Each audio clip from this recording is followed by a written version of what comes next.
ഇത് കണ്ടോ, ഒരു കായ ഉണ്ടായി കിടക്കുന്നത് കണ്ടോ. ഇത് കുമ്പളമാണ്, കുമ്പളം. അവിടെ ഒരു കുമ്പളവള്ളി ഉണ്ടായിരുന്നു. ഈ തെങ്ങിൻ്റെ ചുവട്ടിലൊരു കുമ്പളവള്ളി ഉണ്ടായി, അതിൽ കായ ഉണ്ടായതാണ്. ഈ കുമ്പളങ്ങ തടിയൻ കായെന്ന് പറയും, വലിയ കുമ്പളങ്ങയാണ്. ഇതിൻ്റെ ഒരു വിത്ത് എനിക്ക് എങ്ങനെയോ കിട്ടി. ഞാനത് വീടിൻ്റെ മുറ്റത്ത് ഗ്രോ ബാഗിൽ നട്ട് ഉണ്ടാക്കിയിരുന്ന സമയത്ത് അതിലൊരു 3-4 കായ ഉണ്ടായിട്ടുണ്ട്. ആ കായെന്ന് പറഞ്ഞാൽ ഒരു കായ ഒരു നല്ല വെയിറ്റ് ഉണ്ടായിരുന്നു, നല്ല വലിപ്പമുള്ള കായ ഉണ്ടായതാണ്. നല്ല വെയിറ്റ്, ഒരു 3-4 കിലോ അത്രയും വരുമായിരുന്നു. നല്ല കായായിരുന്നു.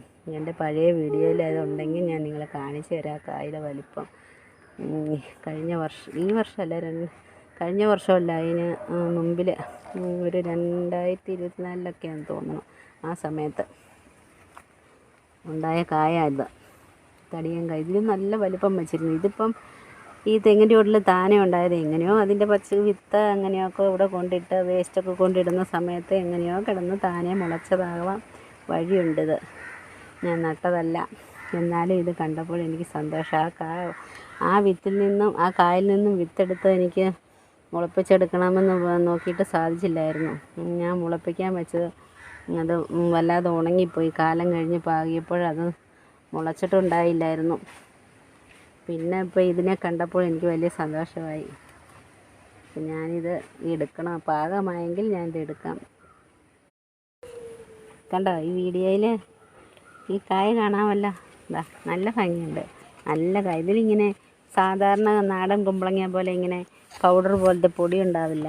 ഇതിങ്ങനെ തോടിങ്ങനെ ഇരിക്കും, പച്ച നിറത്തിലിരിക്കും. ഇതാ വിളഞ്ഞിട്ടുണ്ട്.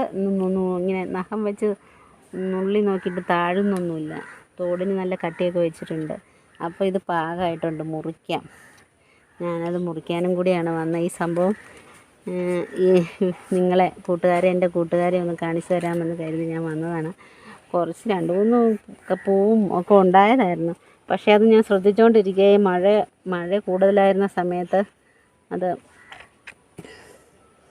ഇങ്ങനെ ഈച്ച കൊത്തിയങ്ങ് പോവുകയാണ് ചെയ്തത്. വലുതായിട്ടുണ്ടായില്ല. ഇത് മാത്രമേ കിട്ടിയുള്ളൂ. നല്ലതല്ലേ, കാണാൻ നല്ല ഭംഗിയില്ലേ, ഇല്ലേ മോളെ?